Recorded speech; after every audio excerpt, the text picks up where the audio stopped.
Assalamualaikum warahmatullahi wabarakatuh. Berjumpa dengan saya, Ibu Leni Sofiana Sari. Kali ini kita akan membahas materi tentang alur transaksi ya. Alur transaksi ini merupakan bab 2 dari mata pelajaran administrasi transaksi yang kita pelajari. Di bab 1 kemarin kita sudah mempelajari tentang apa? SOP administrasi transaksi. Di sini kita akan lanjut membahas tentang alur transaksi ya. Kali ini pada bab 2 di bab tentang alur transaksi kita akan membahas tentang 4 hal. Yang pertama ya, seperti yang terlihat di sini. Yang pertama akan ada alur dari transaksi pembelian, lalu ada alur transaksi penjualan, alur penerimaan kas, dan juga alur pengeluaran kas. Oke, langsung saja kita mulai dari pembahasan yang pertama. Oke, kita masuk ke pembahasan yang pertama tentang alur transaksi pembelian ya.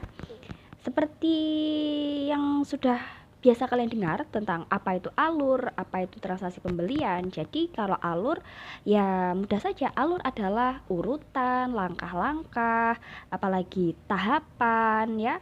Tahapan, urutan, langkah-langkah yang harus dilalui saat kita akan melakukan sesuatu. Kemudian transaksi pembelian sendiri adalah suatu kegiatan memperoleh barang ataupun jasa di mana kita harus memberikan balas jasa berupa uang ataupun sesuatu yang nominalnya atau harganya sepadan atau sama dengan produk atau jasa yang ingin kita dapatkan, ya kan? Contoh nyatanya ya seperti yang biasa kalian temui kalau misal kalian ingin membeli sabun cuci muka. Berarti apa? Berarti ya kalian harus membayarkan uang sejumlah nominal yang tertera untuk dapat mendapatkan sabun cuci muka tersebut. Gampang ya? Oke, selanjutnya tahapan dalam alur transaksi pembelian ya. Jadi di sini pada bagian kali ini tahapan dalam alur transaksi pembelian berarti adalah urutan atau langkah-langkah yang dilalui dalam melakukan atau dalam adanya kegiatan transaksi pembelian ya. Di sini ada 9 tahapan dalam alur transaksi pembelian. Yang pertama, permintaan dari bagian penjualan atau produksi. Yang kedua, survei pasar. Yang ketiga, standar kinerja. Yang keempat, menentukan supplier atau pemasok. Yang kelima, membuat daftar barang yang akan dibeli. Yang keenam, yaitu membuat pesanan pembelian. Yang ketujuh, penerimaan barang. Yang kedelapan, pembayaran. Dan yang kesembilan, yaitu ada retur pembelian. Kita bahas satu-satu ya. Pada alur yang pertama, pada tahapan alur transaksi pembelian, yang pertama ada permintaan dari bagian penjualan atau produksi ya. Jadi kegiatan atau terjadinya transaksi pembelian itu dimulai dari adanya pesanan dari bagian produksi atau bagian penjualan ya.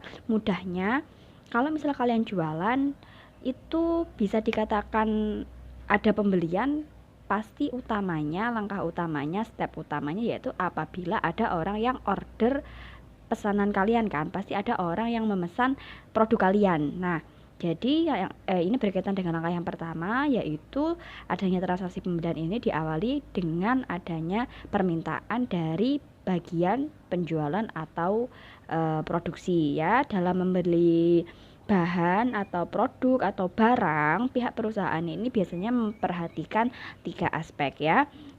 Aspek yang pertama yaitu intuitif, yang kedua ada penelitian pasar, dan yang ketiga ada perhitungan stok barang. Yang pertama ini ada intuitif. Intuitif di sini yaitu setiap perusahaan ini membeli barang atau produk berdasarkan pengalaman mereka. Jadi kalau misal membeli barang itu misalnya berdasarkan pengalaman, misalnya kalau misal waktu Idul Fitri yang banyak laku itu apa? Misalnya biskuit, lalu kurma, lalu snack-snack itu laku banyak di momen Idul Fitri. Lalu misalnya di bulan Februari biasanya kan kalau anak-anak remaja ini banyak yang merayakan Valentine ya.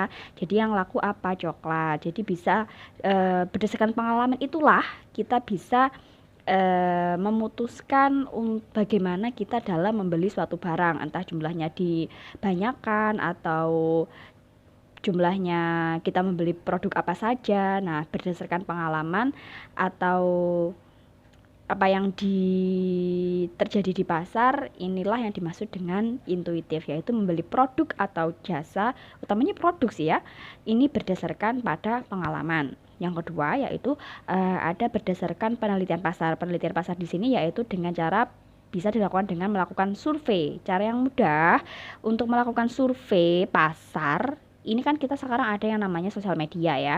Jadi kalian bisa melakukan apa itu namanya, voting ya, voting atau pemilihan pendapat dari banyak orang. Misalnya kalian ingin mengetahui yang banyak dipakai orang ini, misalnya sabun cuci muka Wardah atau Clean and Clear. Nah, kalian kan bisa membuat kuesioner untuk mengetahui kira-kira banyak yang mana, facial wash yang mana yang banyak diminati oleh konsumen, sehingga dari hasil survei tersebut kalian dapat menentukan bagaimana kalian akan membeli produk, apakah akan banyak membeli produk yang A atau produk yang B. Lalu untuk yang ketiga, perhitungan stok barang. Nah, jadi kalau untuk perusahaan yang sudah berjalan lama ya, pasti mereka sudah paham kira-kira kapan mereka akan membeli produk. Dan misalnya kalau misal misalnya bulan 3 bulan sekali, 2 bulan sekali, itu sudah bisa diprediksi dengan cara memperhitungkan stok barang, karena mereka sudah hafal, sudah bisa membaca alur atau arus dari kegiatan jual beli di perusahaan mereka. Selanjutnya, tahapan dalam alur pembelian, alur transaksi pembelian. Jadi ada survei pasar ya.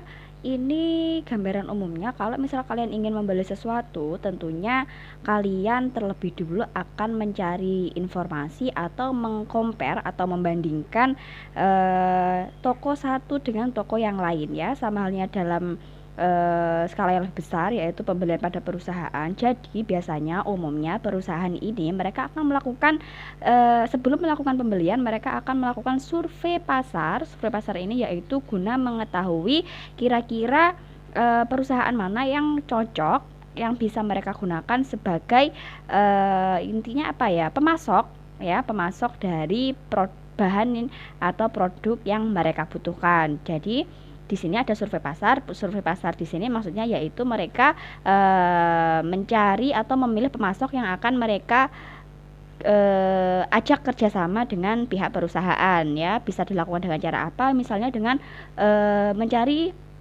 berbagai iklan untuk nantinya dapat dibandingkan. Yang ketiga ada standar kinerja ya. Maksud dari poin standar kinerja di sini yaitu sebelum melakukan pembelian, sebelumnya kan kita sudah melewati yang pertama, adanya order dari konsumen. Yang kedua, sebelum melakukan pembelian ini biasanya ada survei pasar. Kemudian yang ketiga ada standar kinerja. Nah, standar kinerja ini apa? Jadi yang kedua tadi kan kita ada survei pasar ya. Survei pasar tadi kan kita memilih kira-kira perusahaan mana yang bisa kita ajak kerjasama. Kita melakukan survei dulu. Setelah kiranya kita punya kandidat atau punya pandangan tentang kira-kira siapa saja yang akan kita ajak kerjasama, maka langkah selanjutnya yaitu kita bisa mengirimkan permintaan surat penawaran harga kepada beberapa perusahaan yang kiranya menurut kita itu cocok untuk diajak bekerja sama ya. Jadi kita kirimkan surat penawaran harga, di mana nantinya setelah kita mengirimkan surat penawaran harga tersebut, pihak perusahaan yang kita kirim surat akan memberikan tanggapan. Biasanya bisa berupa daftar harga ataupun katalog barang ya. Jadi kita bisa mengetahui dengan jelas kira-kira tentang barang yang akan kita beli ini bagaimana, harganya bagaimana, spesifikasinya bagaimana, ini akan bisa kita ketahui dengan jelas. Jadi nanti kita bisa memilih kira-kira mana yang cocok untuk kita pilih untuk diajak bekerja sama sebagai supplier dari perusahaan kita. Lalu pada langkah yang keempat ada penentuan supplier atau pemasok. Nah, ya, jadi mudah saja setelah tadinya kita melakukan survei pasar, kemudian kita juga telah melakukan standar kinerja. Setelah kita melakukan mengkomparasi, memilih kira-kira mana perusahaan yang beberapa perusahaan kira-kira mana yang akan bisa diajak bekerja sama, mana yang pas untuk diajak bekerja sama, maka yang keempat kita bisa menentukan supplier atau pemasok dari perusahaan kita. Kemudian yang kelima yaitu membuat daftar barang yang akan dibeli. Setelah kalian mengetahui kira-kira kalian akan membeli barang atau produk dari supplier yang mana, maka setelah kalian punya supplier ya berarti kalian harus menentukan barang apa saja yang kira-kira akan kalian beli. Misalnya kalian bisa membuat list kira-kira barang apa yang bisa dibeli. Kemudian setelah mendapatkan supplier, kalian sudah membuat daftar barang yang akan dibeli. Lalu apa? Yang keenam yaitu membuat pesanan pembelian. Jadi setelah kalian mengetahui apa saja yang akan kalian beli, langkah selanjutnya apa? Kalau sudah fix berarti ya kalian harus melakukan order atau pemesanan kepada pihak yang bersangkutan. Kemudian setelah adanya pesanan, kemudian tentunya barang akan dikirim, barang akan diterima. Lalu yang ke-8 kalian harus melakukan pembayaran. Lalu yang ke-9 yaitu mungkin bisa terjadi dalam alur transaksi pembelian akan ada yang namanya retur pembelian. Nah, retur pembelian ini bisa terjadi apabila barang yang kalian terima ini tidak sesuai dengan pesanan atau ya perjanjian sebelumnya. Misalnya apa ya? Misalnya kalian pesan barang 20 dus ya, kemudian ternyata barangnya cacat atau barangnya ternyata salah, itu bisa kalian retur atau kembalikan. Tadi ya, jadi dari berbagai penjelasan tentang alur transaksi pembelian, kita ketahui bahwasanya dalam alur transaksi pembelian ini ada 7 dokumen yang harus ada. Yang pertama yaitu ada surat permintaan barang untuk mengetahui kalau kita ada orderan. Yang kedua yaitu surat penawaran harga ya, untuk mengetahui harga yang kita dapatkan ini berapa. Kemudian ada permintaan pembelian, kemudian tanda terima barang, kemudian ada faktur, ada bukti kas keluar, dan juga nota debitnya adalah alur transaksi penjualan. Nah, alur transaksi penjualan ini berkaitan dengan alur transaksi pembelian, di mana kalau pembelian tadi yaitu kegiatan memperoleh barang dengan cara memberikan uang atau nominal harga atau sesuatu yang harganya sama dengan barang yang ingin kita dapatkan. Selanjutnya untuk alur transaksi penjualan ini yang dinamakan alur transaksi penjualan, berarti dia adalah urutan tahapan atau langkah-langkah yang harus dilalui, di mana transaksi penjualan ini, deskripsi atau pengertian dari transaksi penjualan ini yaitu sejumlah total yang dikenakan kepada pelanggan untuk barang yang dijual baik secara tunai ataupun secara kredit. Jadi ibaratnya sesuatu yang kita dapatkan kepada pelanggan, sesuatu yang kita minta kepada pelanggan, yang kita bebankan kepada pelanggan agar mereka dapat mendapatkan barang yang mereka inginkan. Dalam kegiatan menjual barang atau menawarkan jasa, tentunya kalian tahu bahwasannya dalam transaksi penjualan ini ada penjualan tunai dan juga penjualan kredit. Nanti kita akan bahas di sini, kita akan bahas tentang alur transaksi dari keduanya. Yang pertama yaitu ada alur transaksi penjualan tunai.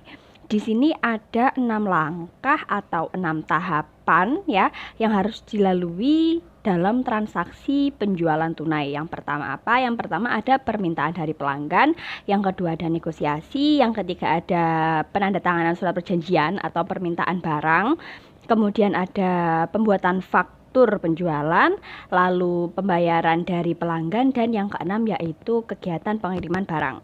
Yang pertama ada permintaan dari pelanggan. Nah, kalau yang di alur transaksi pembelian, kalian mengetahui bahwasannya alur yang pertama yaitu adanya permintaan dari bagian produksi atau bagian barang ya. Bedanya apa sama permintaan dari pelanggan? Kalau di bagian permintaan tadi, kita posisinya sebagai pihak yang akan membeli. Jadi, ibaratkan sebuah perusahaan ya, sebuah perusahaan akan melakukan pembelian apabila bagian yang memang dia tugasnya di bagian yang apa ya, bisa dikatakan dia adalah yang mengatur stok barang. Ini mereka meminta untuk adanya pembelian, berarti stoknya sudah habis, sudah perlu untuk melakukan pembelian. Nah, sedangkan kalau di sini yang bagian yang adanya permintaan dari pelanggan, di sini kita posisi pihak yang akan memberikan barang yang diminta dari perusahaan yang meminta ini. Ibaratnya kalau yang permintaan ini kita sebagai pihak yang membeli dan ini kan yang menjual. Kalau yang membeli ini dia bakal membeli kalau misal bagian stok permintaan meminta untuk membeli barang, sedangkan yang bagian penjualan kita akan melakukan penjualan apabila ada permintaan dari perusahaan yang memesan barang. Jadi yang pertama ini ada ada permintaan dari pelanggan. Nah, berarti apa? Berarti adanya order dari pihak lain atau perusahaan lain yang memesan produk untuk dikirim atau dijual kepada mereka. Dalam permintaan dari pelanggan ini biasanya ditandai dengan adanya surat permintaan. Nah, dalam surat permintaan ini terdiri dari apa saja? Yang pertama, dalam surat permintaan ini ada identitas perusahaan, kemudian identitas pelanggan, kemudian nomor dan tanggal pesanan, jenis pesanan, banyaknya pesanan, harga satuan, serta jumlah harga total keseluruhan dari barang yang mereka beli. Selanjutnya di tahapan alur transaksi penjualan tunai, di sini ada yang namanya negosiasi dan penandatanganan surat perjanjian. Jadi negosiasi ini dilakukan antara pihak pelanggan dan juga pihak perusahaan. Adanya negosiasi ini untuk apa? Tentunya negosiasi ini dimaksudkan untuk menghindari kerugian antar kedua belah pihak. Misalnya kalau negosiasi bahwasanya nanti kalau misal dalam pengiriman ada barang yang rusak atau barang yang tidak sesuai dengan pesanan, maka pelanggan ini bisa mengembalikan barang yang sudah dipesan kepada si pihak perusahaan yang mengirimkan barang tersebut. Kemudian nantinya biasanya dalam kegiatan negosiasi ini ditandai dengan adanya notulen atau catatan kesepakatan sementara. Nantinya setelah tercapai kesepakatan bersama, maka pihak perusahaan akan membuat dan menandatangani surat perjanjian. Di tahapan yang ketiga yaitu membuat faktur penjualan. Nah, faktur penjualan sendiri adalah dokumen yang diterbitkan akibat adanya pesanan dari pelanggan. Nah, informasi yang terdapat pada faktur ini sama dengan informasi yang ada pada surat pesanan dari pelanggan. Jadi nantinya bagian gudang akan melakukan pengecekan terhadap stok barang, kemudian dilakukan pengecekan baik secara jumlahnya masih berapa, kualitasnya bagaimana. Kemudian apabila masih ada stok barang yang sesuai dengan apa yang dipesan, maka bagian gudang akan meneruskan ke bagian penjualan. Nantinya bagian penjualan ini akan menyampaikan kepada pelanggan tentang berbagai informasi tentang stok dari barang yang dipesan serta cara pembayarannya bagaimana. Nah, tahapan yang keempat dalam alur transaksi penjualan yaitu pembayaran dari pelanggan. Setelah tadi yang pertama pelanggan ini meminta barang kepada kita, kemudian kita melakukan negosiasi untuk menghindari kerugian antara kedua belah pihak. Kemudian setelah di cross check dengan membuat faktur penjualan. Nah, selanjutnya setelah beres maka dilakukanlah pembayaran dari pelanggan. Nah, jadi dalam transaksi tunai nantinya akan diterbitkan sebuah namanya nota kontan. Nah, kontan sesuai namanya ya.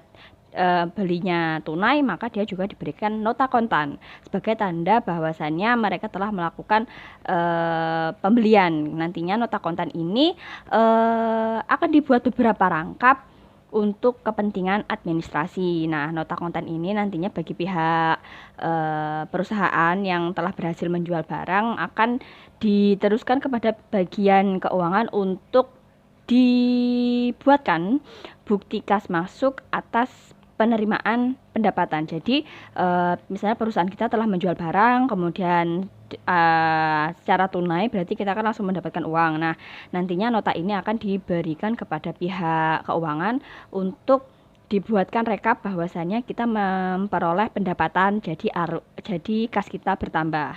Kelima yaitu ada perintah pengiriman barang. Nah, setelah barang yang dipesan ini dibayar, maka tentunya perusahaan yang akan menjual barang ini berkewajiban untuk mengirim barang yang telah dipesan oleh pelanggan. Nah, jadi dalam perintah pengiriman barang ini nantinya akan terbit sebuah surat pengiriman barang atau delivery order, di mana surat ini isinya hampir sama dengan surat pesanan, hanya saja yang membedakan yaitu dalam surat pengiriman barang ini ada cantuman harga satuan dan jumlah pembelian. Jadi kan kalau misal ibaratnya kalau perusahaan ini di surat permintaan misalnya mereka hanya menyodorkan barang-barang yang diinginkan. Nah, dalam surat pengiriman barang ini maka akan ada tambahan yang namanya harga satuan dan juga jumlah pesanan yang dipesan. Kemudian adanya surat pengiriman barang ini berguna untuk mengeluarkan barang dari gudang serta sebagai ibaratnya surat pengantar atau surat jalan bagi pihak perusahaan untuk mengirimkan barang kepada pihak pelanggan. Jadi ya dengan adanya surat ini, dengan adanya surat pengiriman barang, maka barang-barang lebih mempermudah untuk pengeluaran barang di gudang karena sudah ibaratnya dia sudah punya dokumen, sudah punya bukti, jadi lebih cepat. Kemudian nantinya setelah perintah pengiriman barang ini ada, surat pengiriman barangnya juga sudah lengkap, maka dikirimlah barang tersebut kepada pelanggan. Oke, dalam tahapan alur transaksi penjualan tunai yang telah dibahas sebelumnya, kita dapat mengambil kesimpulan bahwasanya dalam tahapan alur transaksi tunai ini dokumen yang digunakan antara lain yaitu permintaan penjualan atau permintaan dari pelanggan ya, atau sales order, kemudian ada surat perjanjian kerjasama yang timbul karena adanya negosiasi, kemudian ada faktur, kemudian bukti masuk, kemudian ada delivery order. Bukti order masuk ini tadi berarti bukti masuk yang sempat kita bahas dari adanya kas yang masuk karena penjualan tunai. Oke, berikut ini merupakan garis besar dari alur transaksi penjualan tunai ya. Bisa diamati. Oke, berikut ini merupakan tahapan dari alur transaksi penjualan kredit. Sebelumnya kita telah membahas tahapan atau alur dari transaksi penjualan tunai. Kali ini kita akan membahas tentang yang kredit atau ngutang. Jadi dalam tahapan alur transaksi penjualan kredit ini ada 6 juga. Yang pertama yaitu permintaan dari pelanggan sama dengan yang transaksi tunai. Kemudian ada negosiasi dan penandatanganan surat perjanjian, ini juga sama dengan negosiasi penjualan tunai. Kemudian ada juga pemeriksaan status kredit. Nah, inilah yang membedakan antara transaksi penjualan tunai dan juga penjualan kredit ya. Kemudian akan setelah diperiksa status kreditnya, nantinya akan dibuat faktur penjualan. Kemudian yang kelima akan ada perintah pengiriman barang, dan yang terakhir barulah pembayaran dari pihak pelanggan. Inilah yang membedakan antara transaksi tunai dan transaksi kredit. Yang membedakan apa? Yaitu langkah ketiga dan langkah yang terakhir. Kita bahas satu-satu ya.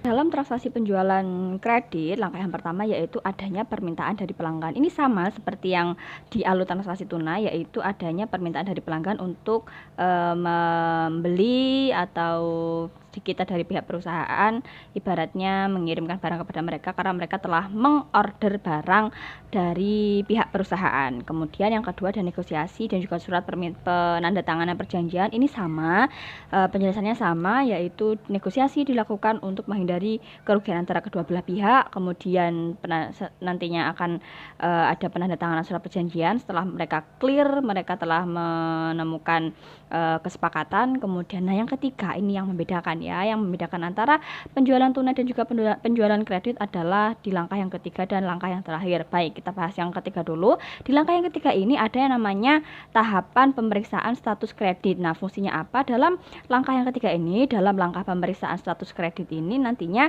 pihak perusahaan akan ibaratnya memeriksa tentang kesanggupan perusahaan yang pelanggan yang memesan barang dari pihak mereka, sehingga mereka mengetahui kira-kira akan memberikan limit kredit seberapa. Misalnya sama halnya ya, kalau misal ingin mencari perumpamaan yang lebih mudah, kalau misal kalian tahu pihak bank sebelum mereka memberikan pinjaman dana kepada nasabah, maka mereka pasti akan meneliti terlebih dahulu kemampuan atau latar belakang dari nasabah yang akan meminjam dana ini. Apakah kira-kira mereka bisa dipercaya, apakah penghasilan mereka bisa menjamin mereka bisa membayar atau melunasi pinjaman dana yang dipinjam, sehingga nantinya ini tidak sampai terjadi kerugian, ya kan ya.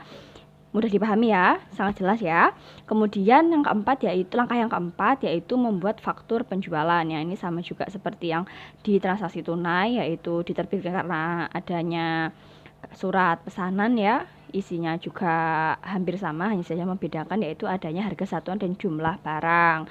Kemudian yang kelima yaitu adanya perintah pengiriman barang, dan langkah yang terakhir dalam transaksi penjualan kredit adalah pembayaran.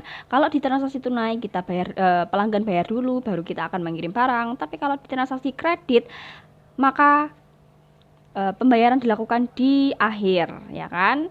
Karena namanya kredit ya, berarti mereka ngutang. Dari sini kita tahu bahwasanya dokumen-dokumen yang diperlukan dalam transaksi kredit yaitu ada permintaan penjualan sama seperti yang tunai, kemudian ada surat perjanjian dari yang timbul karena adanya negosiasi, kemudian ini di kredit ada yang namanya dokumen otorisasi kredit pelanggan yang timbul karena adanya pemeriksaan status kredit pelanggan ya, atau kemampuan pelanggan dalam melunasi kredit yang nantinya akan kita berikan. Kemudian ada faktur, ini juga sama seperti yang tunai. Kemudian ada delivery order atau surat perintah pengiriman barang, juga sama kan ya. Dan yang terakhir ada bukti kas masuk. Oke, itu tadi ya materi kita tentang alur transaksi pembelian dan juga alur transaksi penjualan. Sampai bertemu di video selanjutnya. Semoga apa yang kita pelajari hari ini bermanfaat. Tetap semangat untuk belajar, tetap jaga kesehatan ya. Saya akhiri, wassalamualaikum warahmatullahi wabarakatuh.